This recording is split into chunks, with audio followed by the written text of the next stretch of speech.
بسم اللہ الرحمن الرحیم. ناظرین، ڈٹس چینل کے ساتھ میں ہوں آپ کا میزبان امجد عباسی. آج جس ٹاپک پہ بات کریں گے وہ ایک لیگل ایشو ہے، وہ ہے the Punjab letter of administration and succession certificate act 2021. جیسا کہ آپ کو معلوم ہے کہ پہلے یہ ہوتا تھا کہ اگر آپ کو وارثان کے تعین کرنے کے لیے کرنا ہو تو آپ سول کورٹ میں ایک ڈیکلریٹری دعویٰ دائر کرتے تھے اور اس میں پبلک ایٹ لارج کو پارٹی بنایا جاتا تھا اور اس میں سارے لیگل ایئرز جو ہیں وہ عموماً جو ہے وہ ایز اے پلینٹف رکھے جاتے تھے اور ورسز پبلک ایٹ لارج دعویٰ کیا جاتا تھا کہ جو مدعیان ہیں ان کے جو والد والدہ جو بھی فوت ہو گئے ہیں تو یہ ان کے وارثان ہیں، اور کورٹ دعویٰ وصول کرنے کے بعد ایک اخبار اشتہار ہوتا تھا اور اخبار اشتہار کے بعد پبلک ایٹ لارج سے عموماً اگر کوئی آبجیکشن آ جاتا تو ٹھیک، نہیں تو پبلک اشتہار آ جانے کے بعد اس ڈیٹ پر ایکس پارٹی کر کے اسے اگلی تاریخ پر شہادت لے کر وہ دعویٰ ڈگری ہو جاتا تھا. ٹھیک ہے، اب یہ 2021 میں یہ پاورز نادرا کو دے دی گئی ہیں اور اس میں the Punjab letter of administration and succession certificate act 2021 اس کو ڈیل کرتا ہے اور یہ 17 مئی 2021 کو انفورس ہوا. اور اس میں سیکشن 1 کے بعد جو سیکشن 2 ہے وہ بڑی امپورٹنٹ ہے کہ فیکچول کنٹروورسی کو جو ایکسپلین کیا گیا کہ فیکچول کنٹروورسی ہے کیا. چونکہ جب فیکچول کنٹروورسی آئے گی تو جو اتھارٹی ہے وہ آپ کو آپ کی درخواست واپس کر دے گی اور فیکچول کنٹروورسی کو ڈیل کرتی ہے سیکشن 2B. اس میں کسی وارث کی طرف سے اس درخواست پہ کوئی اعتراض آ جائے، ایک یہ ہے، یا کوئی ایسی صورت آ جائے جس میں حقیقی وارثان کے تعین کا کرنا مشکل ہو اور ایسے میں اس کے لیے شہادت ضروری ہو. تو چونکہ نادرا کے پاس شہادت لینے کا کوئی میکینزم موجود نہیں ہے تو لہٰذا نادرا آپ کو ڈکلائن سرٹیفکیٹ دے گی، یا ان میں سے پھر ایسی صورت ہو کہ کوئی ایک وارث مائنر ہو تو آپ کو پتہ ہے وہ بائیو میٹرک اور سارا پروسیس کے لیے وہ نادرا کے پاس پیش نہیں ہو سکتا. ٹھیک ہے، اس کے بعد جو سیکشن 4 ہے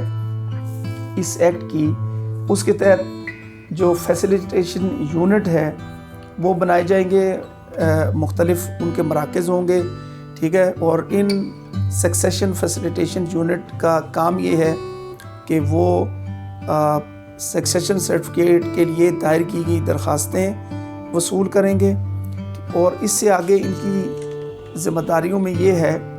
اس کی بہت سی ذمہ داریاں ہیں، وہ ان درخواستوں کو وصول کرے گی، اسیس کرے گی. اور اگر پھر سیکشن جو 5 آ جاتی ہے کہ درخواستیں وصول کرنے کے بعد اگر کوئی فیکچول کنٹروورسی ہوئی، ٹھیک ہے، تو سیکشن 5B کے تحت وہ درخواست جو ہے وہ درخواست گزار کو ڈکلائن سرٹیفکیٹ کے ساتھ واپس کر دی جائے گی. اور 5C کہتی ہے کہ اس کا جو آن لائن ریکارڈ اس سکسیشن سرٹیفکیٹ کا رکھا جائے گا. سیکشن 6 کے مطابق یہ بڑی امپورٹنٹ ہے، اکثر لوگ یہ پوچھتے ہیں کہ یہ درخواست کہاں دائر ہو سکتی ہے، تو سیکشن 6 سب سیکشن 2 اس کو ڈیل کرتی ہے کہ درخواست جو نوٹیفائڈ ایریا ہے جہاں پہ متوفی رہتا تھا وہاں پر یا جہاں پر پراپرٹی واقع ہو. یہ ہو سکتا ہے کہ آپ ایک جگہ رہتے ہیں اور پراپرٹی کہیں اور ہو، تو جو دونوں آپشنز ہیں، جہاں پر متوفی رہ رہا تھا یا جہاں پر پراپرٹی واقع ہو یا جہاں پر ایسٹ ہو، یعنی کہ جب آپ کی بینک میں رقم ہو تو چونکہ اس میں موویبل اموویبل دونوں پراپرٹیز ہیں. موویبل پراپرٹی کوئی جائیداد وغیرہ، اموویبل میں اکثر جو بینکس میں پیسے ہوتے ہیں اور جو سرٹیفکیٹس وغیرہ ہوتے ہیں ان کو موویبل پراپرٹی کرتے ہیں. وہ جہاں پہ ہوں گے یا جو بینک ہوگا یا نیشنل سیونگ سینٹر ہوگا وہاں آپ یہ درخواست دائر کر سکتے ہیں. اب سیکشن 6(3) کے تحت کون سی دستاویزات اس درخواست کے ساتھ لگانی ضروری ہیں. اس میں پہلے نمبر پر ڈیتھ سرٹیفکیٹ فوت ہونے والے کا، دوسرا وارثان کی شناختی کارڈ، تیسرا سائل کے حق میں کسی جو باقی وارثان ہیں، چونکہ ایک سائل آ رہا ہے تو آتھورائزیشن جو کی گئی ہے اس کے حق میں وہ ساتھ لگانا ضروری ہے، FRC نادرا کا، اور اس کے علاوہ جو نادرا سے جو کینسلیشن ہے NIC کی ڈسیز کی وہ آپ نے ساتھ لگانی ہے، اور جائیداد کی تفصیل،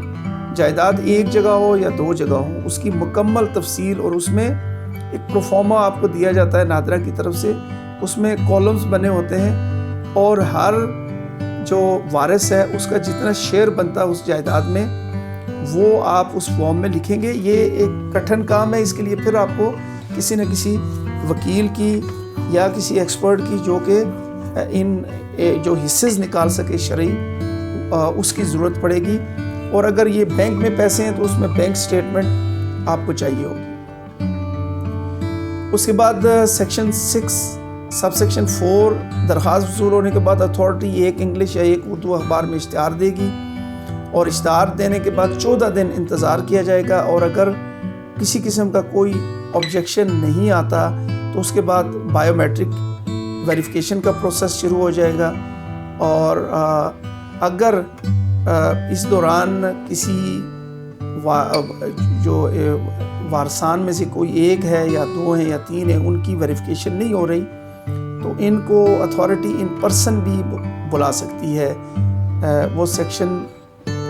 6(5) کے تحت، اور سیکشن 6(8) کے تحت اگر کوئی کسی طرف سے آبجیکشن آتے ہیں تو وہ وصول کیے جائیں گے۔ سیکشن 8 کے تحت، سیکشن 6 سب سیکشن 8 نہیں، سیکشن 8 کے تحت جو اس ایکٹ کا ہے اس کے تحت آبجیکشن وصول کیے جائیں گے، اور سیکشن 9 کے تحت فیس جو ہے وہ وصول کی جائے گی، اور اسی ایکٹ کی سیکشن 10 جو ہے وہ بار کرتی ہے کہ آپ کسی کورٹ میں سکسیشن کا یہ کیس لے کے نہیں جا سکتے تا وقت ہے کہ آپ کو ڈکلائن سرٹیفکیٹ نادرا کی طرف سے نہیں مل جاتا۔ اس کے لیے سیکشن 10 ہے the Punjab letters of administration in succession certificates act 2021، اور یہاں پر جو بات شاید مستقبل میں سامنے آئے گی وہ یہ ہے کہ نادرا لیگل ایئرشپ سرٹیفکیٹ دے رہی ہے، اور اس کے لیے پراپرٹی کی تفصیل مانگی جا رہی ہے، اور جو کیسز ہم نے کیے ہیں اور جن لوگوں کے ساتھ ہم گئے ہیں تو جو مستقبل میں ایک پرابلم آ سکتی ہے وہ یہ ہے کہ لگتا نہیں کہ نادرا کے پاس کوئی پراپرٹی کی ویریفیکیشن کا کوئی میکینزم موجود ہے، چونکہ سول کوڈ سے جب ہم لیگل ایئرشپ کی حد تک ڈگری لیتے تھے تو وہ لیگل ایئرشپ میں صرف یہ ڈٹرمن کرتے تھے کہ یہ فوت ہونے والا شخص ہے اور یہ اس کے وارثان ہیں، اور وہ کورٹ کی ڈگری لے کے آپ کی پراپرٹی شہری علاقے میں ہے، سب رجسٹرار یا جوائنٹ رجسٹرار کے آفس میں ہے، تو وہاں جا کے جب بھی آپ کو ضرورت پڑے گی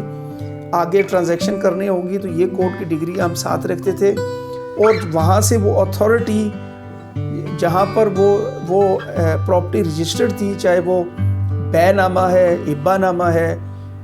سرنڈر ڈیڈ ہے، تو اس کے ساتھ ملا کر اس ڈگری کو پڑھا جاتا تھا، اور اسی طرح وہی ڈگری لے کے جب ہم کہیں کسی زرعی زمین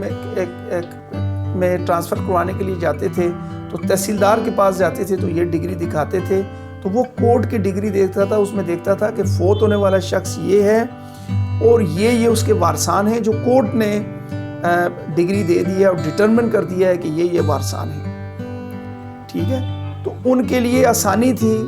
چونکہ کسٹوڈین آف ریکارڈ جو ہیں وہ یہ دیکھتے تھے کہ پراپرٹی تو ہے ہمارے پاس، کورٹ کی ڈگری یہ آ گئی ہے۔ اب نادرا یہ کر رہا ہے کہ نادرا جتنی بھی جائیداد ہے وہ کہتے ہیں آپ 7 ثبوت لگائیں، تو میری نظر سے ایسا نہیں گزرا یا میرا مشاہدہ نہیں ہے کہ اس کی ویریفیکیشن کا بھی کوئی میکینزم موجود ہو کہ ویریفائی کریں کہ یہ پراپرٹی ہے۔ نادرا بھی ایسے کر سکتی ہے کہ وہ صرف یہ دے دے کہ فوت ہونے والا شخص یہ ہے اور یہ اس کے لیگل لیئرز ہیں۔ یہ جو جائیداد والا ایک سٹیپ انہوں نے رکھا ہے یہ ایکسٹرا ہے، یہ مستقبل میں لوگوں کے لیے مسائل پیدا ہو سکتے ہیں، اور آپ دیکھیے گا کہ ایسے مسائل آئیں گے کہ بغیر ویریفیکیشن کے وہ جائیداد کی حد تک وہ ڈگری دے رہے ہیں، اور جو کسٹوڈین آف ریکارڈ ہیں چاہے وہ رجسٹرار کا آفس ہے، تحصیلدار ہے، ان سے ان کا کام بھی اب نادرا کر رہی ہے. تو یہ ایک اضافی کام ہے. نادرا کو صرف ڈگری دے دینی چاہیے یا ایک سرٹیفکیٹ دے دینا چاہیے کہ یہ جو ڈسیز ہیں ان کے وارثان ہیں. اور ناظرین، آج کی تاریخ تک، یعنی جب میں یہ ویلاگ ریکارڈ کر رہا ہوں، یہ ہے 20 فروری 2023، آج کے دن تک نادرا اگر ڈکلائن دیتی ہے تو ڈکلائن دیتے وقت سیکشن 7(4) ڈیل کرتی ہے اس کو، the letter of administration and succession certificate rules. اب یہ رولز میں پڑھ رہا ہوں 2021، اس کی سیکشن 7(4) ڈیل کرتی ہے. اس کے مطابق جو پروسیسنگ چارجز ہیں وہ نکالنے کے بعد آپ کو فیس واپس کر دی جائے گی. لیکن آج کی تاریخ تک نادرا پنجاب میں 15,000 روپے اتھارٹی وصول کر رہی ہے، جو کہ واپس نہیں کی جا رہی، جو کہ ان رولز کی وائلیشن ہے اور سائلین پہ اضافی بوجھ ہے. چونکہ اس کے بعد جو اگر آپ نے ڈکلائن ہی دینا ہے اور